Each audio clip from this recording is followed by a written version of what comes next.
Азия – крупнейшая часть света, площадью превосходящая размер Луны, где проживает 60% всего населения. Это была самая насыщенная поездка, когда-либо сделанная мной. Мы проехали 8 стран, 19 городов, встречали Непи и радовались Холи. Исследовать этот континент было очень волнительно и сложно. Но те дни, когда я заходил в новые храмы, пробовал экзотические блюда и знакомился с удивительными людьми, я бы не променял ни на что. Эта история длилась 79 дней. И вот как оно было.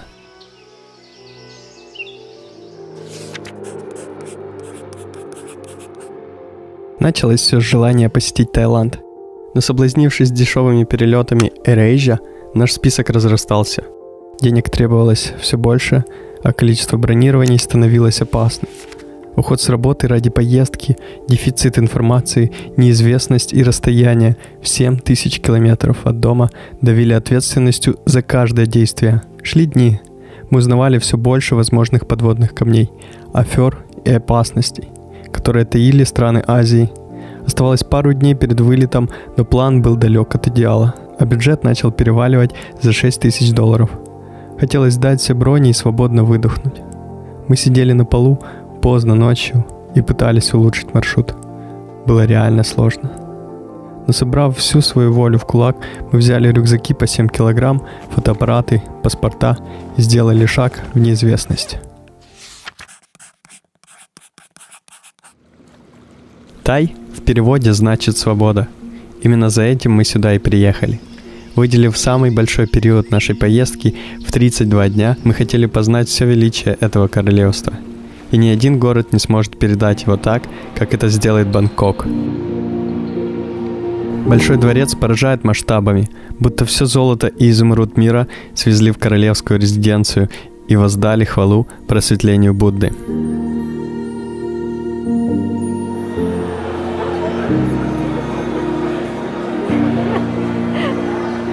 Это место как холодный душ вылился на столь замыленный взгляд архитектурным функционализмом. В первый же день мы вдохнули яркие краски и столь вычурные формы, ударили в гонг и почувствовали себя столь мелкими и незначительными у лежащего Будды, длиной в 46 метров.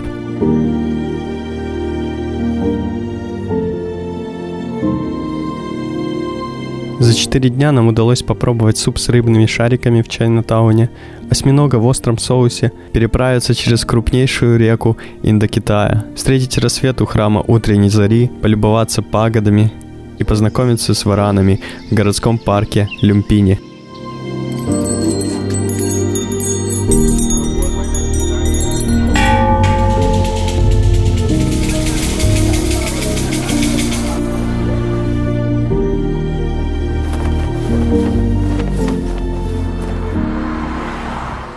Чтобы сильнее погрузиться в историю тайского народа, мы сели на утренний поезд в соседний город Аютая, где находятся древние руины одноименного королевства и занесены в список наследия ЮНЕСКО.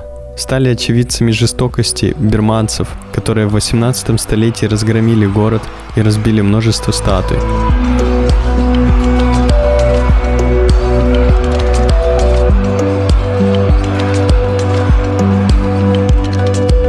А на месте, где лежала голова Будды, выросло дерево, корнями вытащив ее наружу. Сев на очередной поезд, мы очутились в городе обезьян Лапбури. Буквально, это их город. Они были везде. На крышах, в храмах, у дорог и даже на машинах.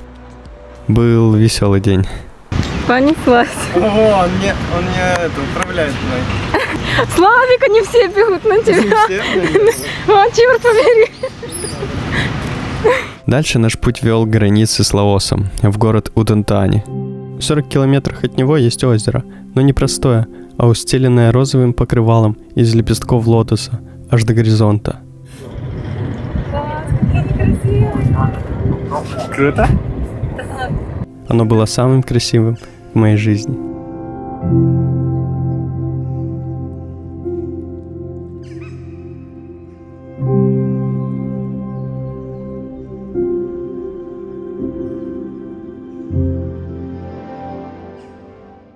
Север Таиланда не пользуется популярностью среди наших туристов. Пляжей нету, а утром прохладно. 15 градусов на Доинтононе. Но зато этот регион богат культурой и наследием буддизма.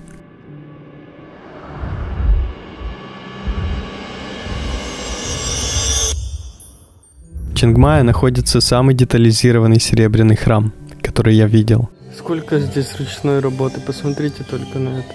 Какие картины с серебра. Видите, каждая шкатулочка тут такая серебряная, там внутри книги разные цветочки, что-то интересное. Тут просто много этих секций. Весь храм в этих секциях. Медитационная музыка играет снаружи. Вечером сияет Будда на островке, подсвеченный гирляндами, а в древнейшем храме Пхантау свисает множество ленточек. Город привлекает очень много фрилансеров. Отличный интернет, доступные цены и лучшая кухня мира. Так, ну пришло время, я пробую.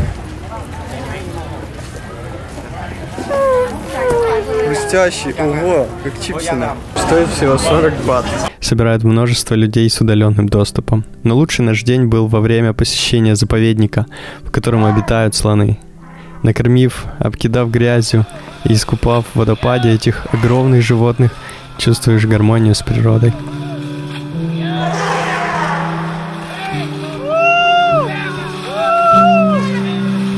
Возле Чангмая находится самая высокая точка Таиланда – Доинтонон, высотой 2559 метров, где открывается панорама на джунгли. Очень чистый воздух, но все легкие, хочется вдохнуть его и не отпускать. Еще севернее находится город Чанграй. На первый взгляд он кажется скучным, но ночные рынки, танцы и пение вносят свою коррективу. Конечно же, не за этим мы забрались столь далеко. Город окружен 3 невероятными храмами. Первый – синий, будто резиденция Нептуна, окружена мифическими созданиями, где поют мантры буддисты на фоне космических росписей сюрреалистических пейзажей. Второй – храм богини Гуанинь, самой огромной статуи, что я видел ранее, к которой ведет драконья лестница. Поднявшись на лифте прямо в ее голову, можно ощутить себя божеством и посмотреть сквозь ее глаза. Ну и самый жуткий в моей жизни – белый храм. Дорога к нему проходит через мост, где руки грешников тянутся к тебе как к источнику жизни, напоминая о неизбежном наказании за все твои проступки. На столь глубокой мысли мы закончили странствие по северу Таиланда и двинулись на самый юг – горный остров Пхукет.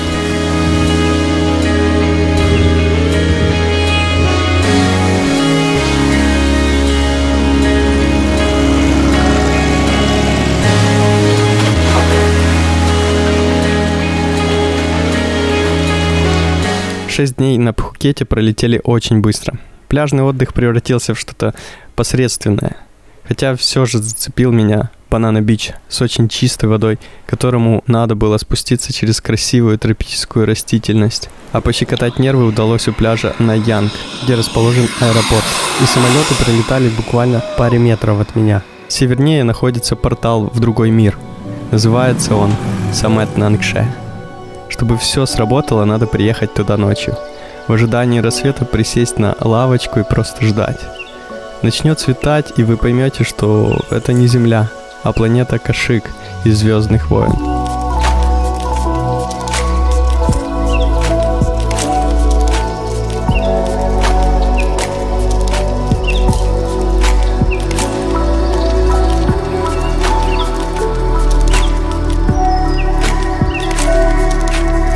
Обязательно стоит взять катер и заглянуть внутрь этих известняковых островов, которых более 100, полюбоваться формами и искупаться на безлюдном пляже.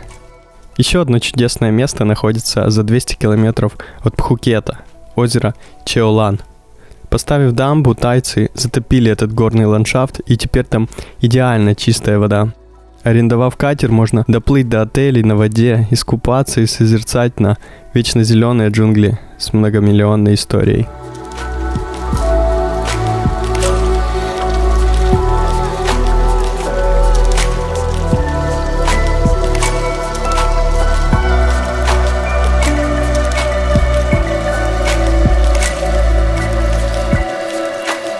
Следующей была провинция Краби. Поселившись на Аонанге, это место стало больше, чем на неделю нашим хабом для транспортировки по лучшим островам Таиланда. Копода, Бамбу, Хонг, Лао были очень многолюдными и не смогли передать атмосферу беззаботности и уединенности. Знаменитый на весь мир пляж Майя-Бэй был закрыт на восстановление флоры и фауны из-за губительного эффекта от туризма. А острова Пи Пи подарили самый бирюзовый оттенок воды, который я видел. Но в ходе экскурсии и ограниченного времени исследовать их так и не удалось.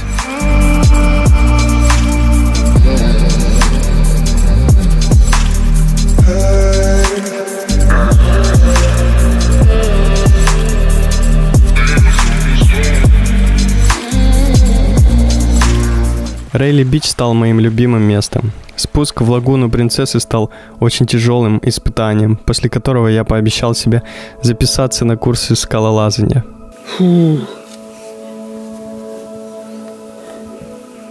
Вода очень теплая. Это рай какой-то. Посмотрите на этот столб. Посмотрите, сколько рук. Класс, я тоже свой отпечаток хочу оставить. Еще одним испытанием оказался подъем на одну из этих прекрасных гор провинции – пещера Тигра. Лестница в 1260 ступенек вела в небеса и подарила захватывающую панораму.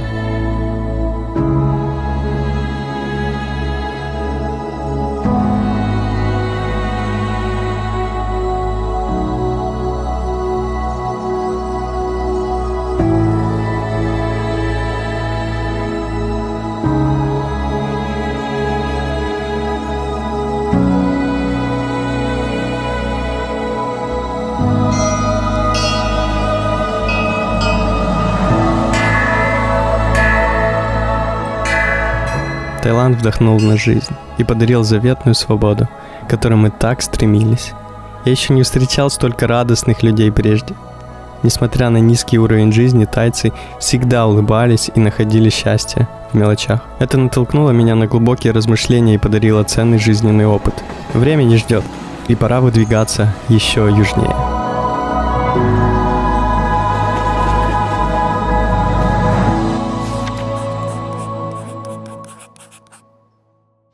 Малайзия запомнилась очень многогранной.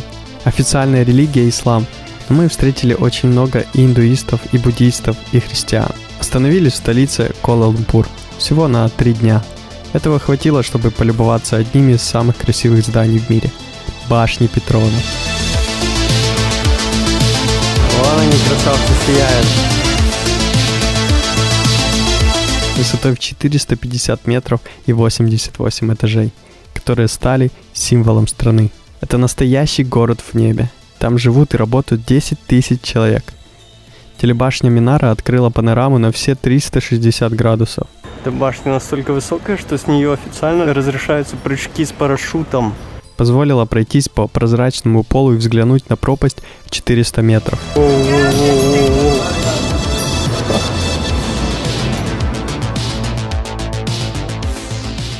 Прогулки по городу наполнены контрастами.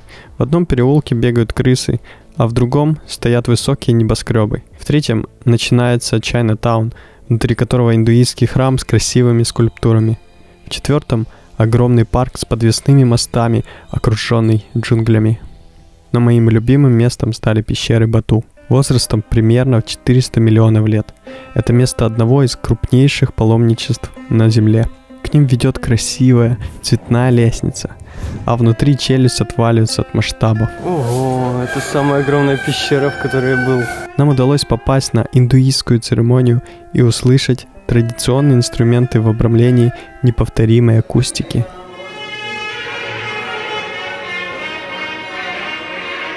Это было незабываемо.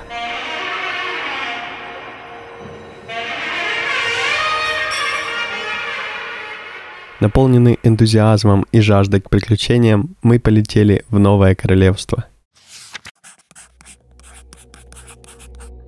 Визит наш длился 3 дня. За это время мы полностью исследовали Анкор, некогда сердце Хмерской империи, площадью в 200 километров, население которого составляло 750 тысяч человек. Таких масштабных руин я еще не видел. В основе кхмерской архитектуры лежит принцип космогонии, и представляет собой карту звездного мира. А храм Ангкор-Ват символизирует священную гору Меру, которая в индуизме и буддизме отвечает центру Вселенной. За эти пару дней мы как выпали с реальности и очутились где-то в далеком прошлом. Камни для этих храмов неслись на слонах 65 километров от Ангкор-Вата с гор. Каким-то образом они там делали отверстия в камнях с помощью бамбука. Для постройки рва вокруг Ангкор-Ват было выкопано и перенесено порядка 1,5 миллиона кубических метров песка. Искусственные водоемы поражают масштабами. В свое время они утоляли жажду сотням тысяч людей. Ежегодно Ангкор-Ват приносит Камбодже $185 миллионов в казну. Поэтому это место для них очень важное.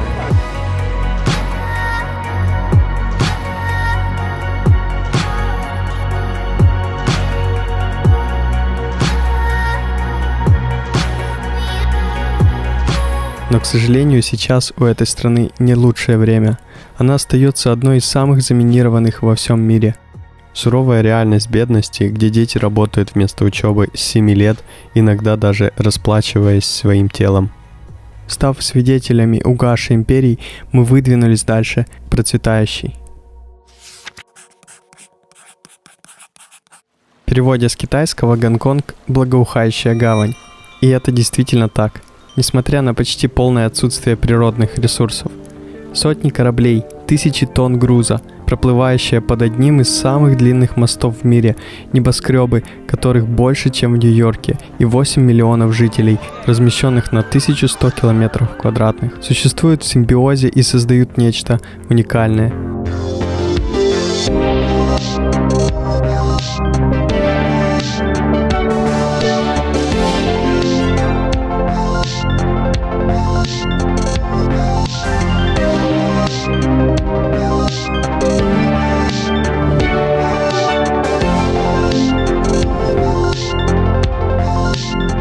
Все 3 дня мы пробовали китайскую кухню, изучали культуру, историю и удивлялись тесным условиям для существования. По гонконгским меркам у нас, наверное, лакшери апартаменты, потому что вот, все, больше ничего нету. Но у нас очень длинный коридор, это очень круто, это по-богатому. Можно привести знакомого и даже дать ему вешалку. Душевую я просил очень сильно, чтобы была задвижка. Душ прямо над туалетом очень часто. Висит вот так, и тебе надо в туалете стоять и мыться. Забравшись на пик Виктории, я почувствовал, что время немного приостановилось. После огромной скорости, с которой несется мегаполис. На 4-й день у нас был перелет. До этого момента все шло по плану, но случилось неприятное. В спешке Люда потеряла портфель. Мы потеряли наши вещи, потеряли наши деньги. И заметили мы это уже, поставив штамп «Паспорт». В рюкзаке была половина всей суммы на путешествие. Работники лучшего в мире аэропорта не смогли посмотреть по камерам, так как на это надо было разрешение.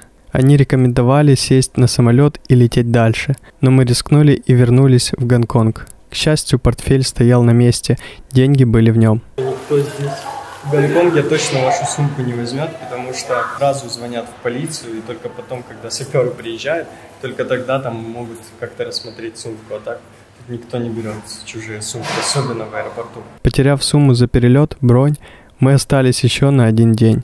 Гонконг очень дорогой город, но есть еще один – Сингапур. Именно в него мы и прилетели.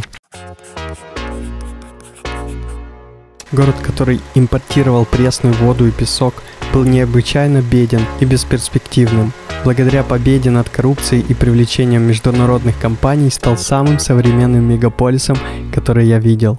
Стратегия «Город в саду» создала невероятный футуристический облик. Я был будто во сне, прогуливаясь под цветочным куполом, где собраны растения со всех континентов, пробираясь через джунгли в облачном саду, которые вертикально по уровням создают своеобразный небоскреб с огромным водопадом.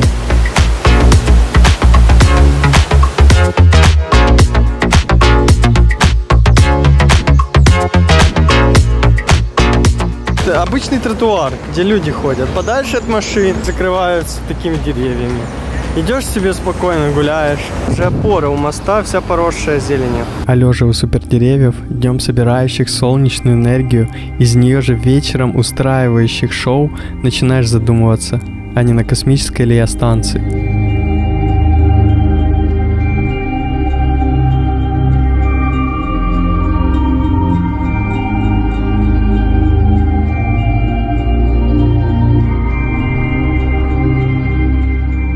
Особенно сомнения добавляет огромнейший корабль, который парит над всем Сингапуром. Здесь не выделяется крупный бюджет на зарплаты людям, которые будут включать, выключать технику каждый день. Потому что этих людей здесь просто нету.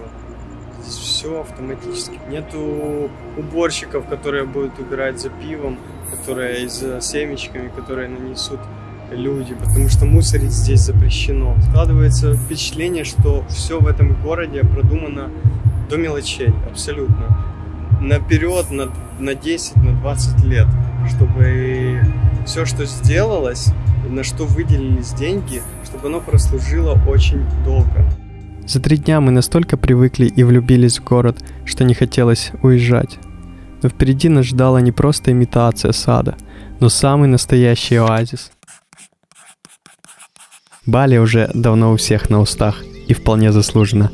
Несмотря на то, что Индонезия, которой принадлежит остров, мусульманское государство, на Бали исповедует свою религию, основанную на индуизме. Вот она и делает это место особенным. Обилие храмов и алтарей, которые стоят в каждом доме, постоянные церемонии и незабываемые обряды вроде ого-ого, когда огромные чучела монстров на плечах балийцев сражаются друг с другом.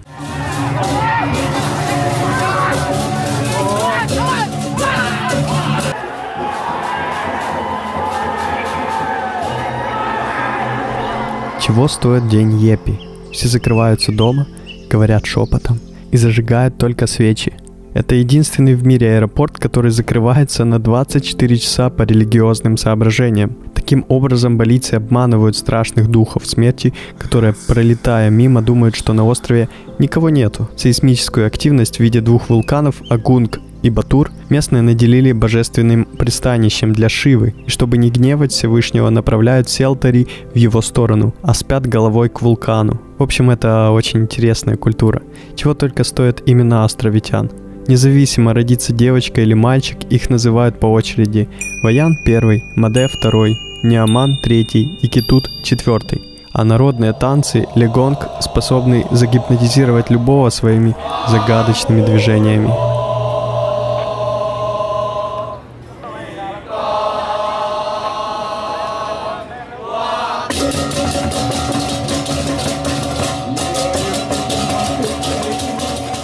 Центром всей культурной жизни является Убуд, город в джунглях, в котором мы жили больше 2 недель, всего за $25 за ночь.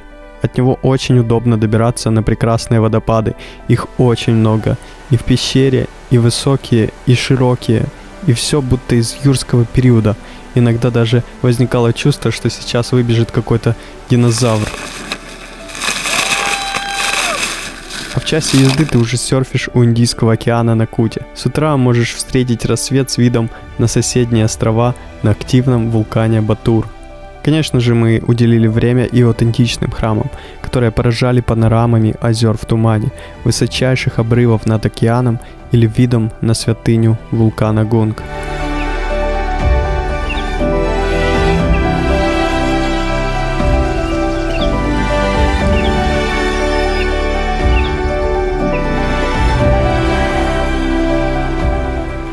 Бали удалось сохранить свою первозданную красоту, за что я так искренне и влюбился в это место.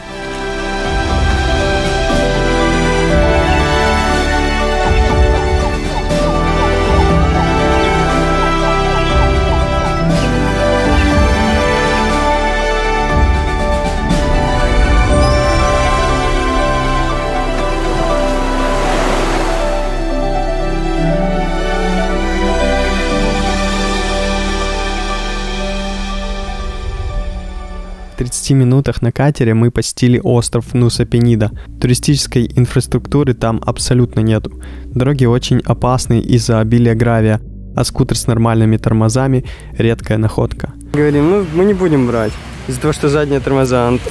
Он такой сюда присел, вот эту штучку подкрутил, И все, говорит, все будет окей. К счастью, мы знали про этот недостаток и ехали с минимальной скоростью. Почти ползли, буквально. Вот такие ямища просто.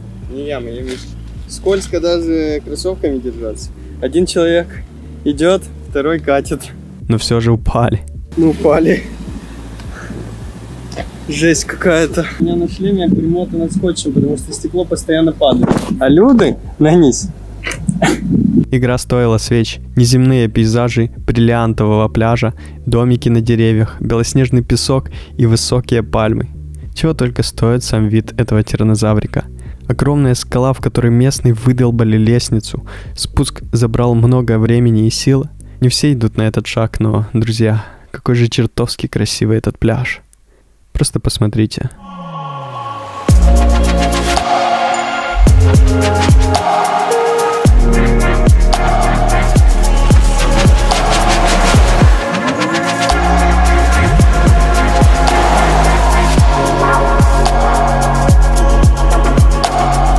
Пробыв в раю 3 недели, нам пришлось разъединиться с чудесной гармонией человека и природы и лететь полдня навстречу новой главе этого рассказа. Это огромная страна, своеобразный континент, от высочайших гор Гималай сквозь пустынные города, тропические джунгли и до самого Индийского океана. Чтобы познать Индию, одну из древнейших стран на планете, 2 недель недостаточно. Но мы все же попытались. Несмотря на сложный путь, опыт, полученный во время исследования Золотого треугольника Индии, был воистину уникальным. История началась в городе Джайпур, не на самом мажорном аккорде. Уже в аэропорту нас развели на обмене валют, без которого мы бы не вызвали такси, так как интернета нигде не было. Дальше мы столкнулись с самым бессмысленным бюрократизмом в нашей жизни. Чтобы остаться у индийской семьи по Airbnb, нам пришлось рассказать свою историю, показывать паспорта, визы и позировать для фотографий. Но это норм. А вот ситуация с получением индийского мобильного номера выходила за все рамки. В Airtel меня попросили предоставить фотографию 3х4, визу, паспорт, номер хозяина квартиры, которому позвонили и выяснили, что у него был Vodafone. И мне отказали. Да, мне отказались продавать номер. Но хуже всего было чрезмерное внимание местных на меня и на Люду. Стоило только согласиться сфотографироваться, и сразу же выстраивалась очередь желающих, которых не особо волновал наш и так загруженный график. Знаете, только увидев верхушки Аджмери Гейт, я забыл о всех отвлекающих факторах. Они впускали в необыкновенную архитектурную симфонию, окрашенную розовым цветом. Прекрасный Хава-Махал, королевский дворец с народными плясками, обсерватория Джантар-Мантар, где крупнейшие в мире солнечные часы просто переносят на какое-то сюрреалистическое полотно. Цветастые ворота Патрики, аутентичный храм в скале Хануман, панорама на весь город Самберфорта, будто сделанный из песка, взмахи крыльев у Альберт-Холла и сказочные рассветы у дворца на воде Джал-Махал. Вот что останется в моей памяти на долгие года.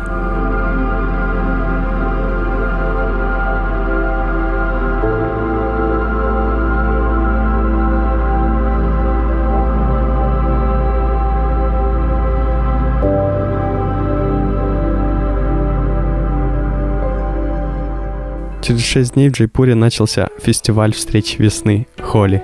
Еще его называют фестиваль красок. Ближе к ночи мы с индийскими друзьями сжигали демоницу Холику на костре, а с утра уже перекидывались бомбочками с водой на крыше и кидались красками по всему городу. К сожалению, многие индийцы употребляют напиток тхандал с марихуаной в этот день и начинали неадекватно себя вести.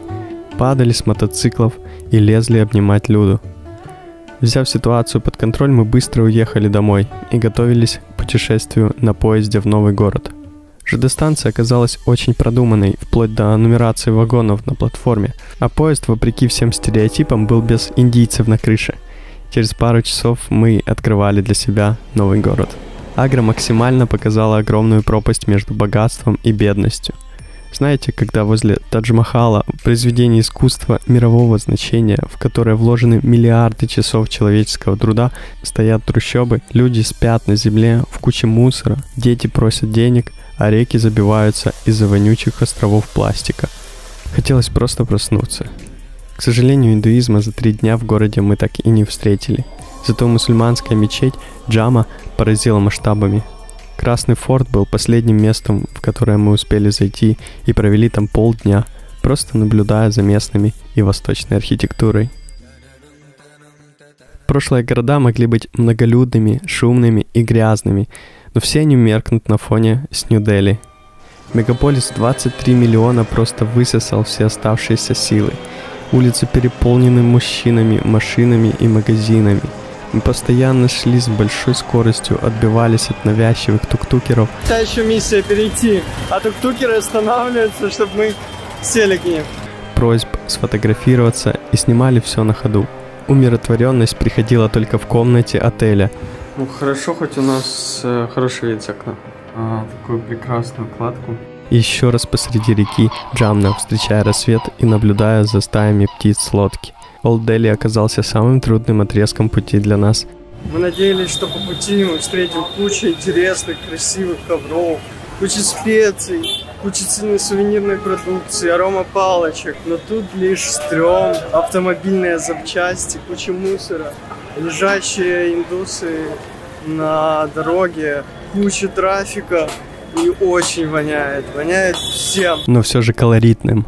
Чего стоила только огромная соборная мечеть, словно из восточных сказок.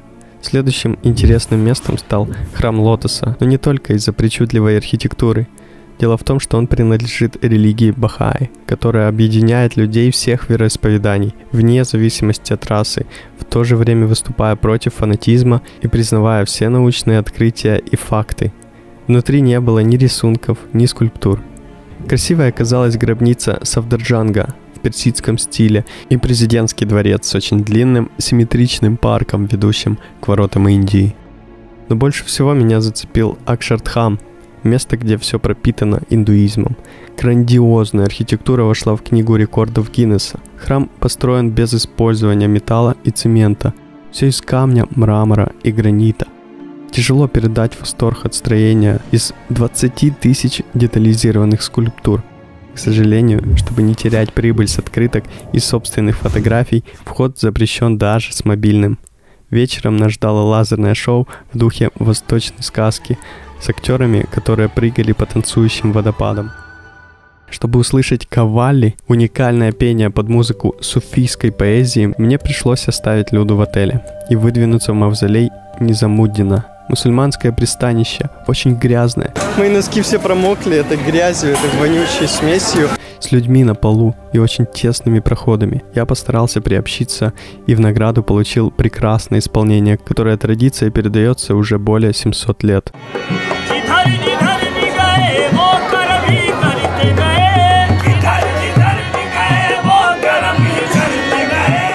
И все. Больше сил не осталось.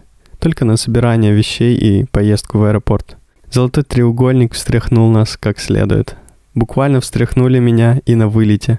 Вернее, мой рюкзак, в котором была куча техники и электроники. Выложив все отдельно, я отдавал на повторную проверку несколько раз, пока в итоге работник службы безопасности не вытрусил все из него. Даже не извинившись, меня пропустили на рейс, но негатива у меня не осталось. Ему просто не было места после всего великолепия, которое я увидел.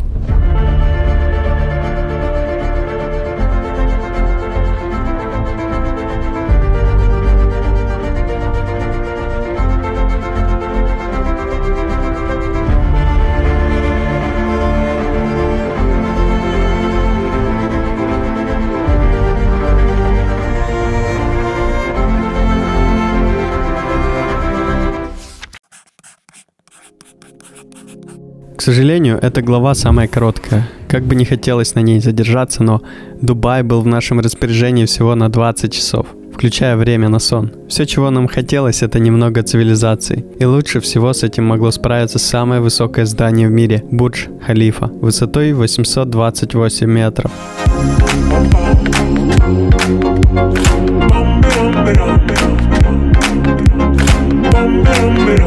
Мы смогли позволить себе роскошный романтический ужин с видом на танцующие фонтаны в Бургер Кинге. Взяли элитный вагон метро без машиниста и поехали смотреть на гавань, усеянную небоскребами. Вернувшись в отель, мы просто вырубились, а улетев с утра домой, казалось, что это просто был сон. Блин, я буду очень скучать по этому всему движению, когда мы куда-то бежим, стремимся, каждый день что-то новое видим. Это было просто безумие. Я рад, что мы совершили такой поступок. Это очень важный поступок в нашей жизни. Позволил нам понять самих себя, прочувствовать другие культуры. И сделал нас просто счастливее. Вначале я откидывал идею о столь затратном путешествии. Мне казалось, что это лишь побег от своей жизни. Но все же, решившись, 3 месяца в режиме нон-стоп, познавая прекрасный мир, я осознал обратное.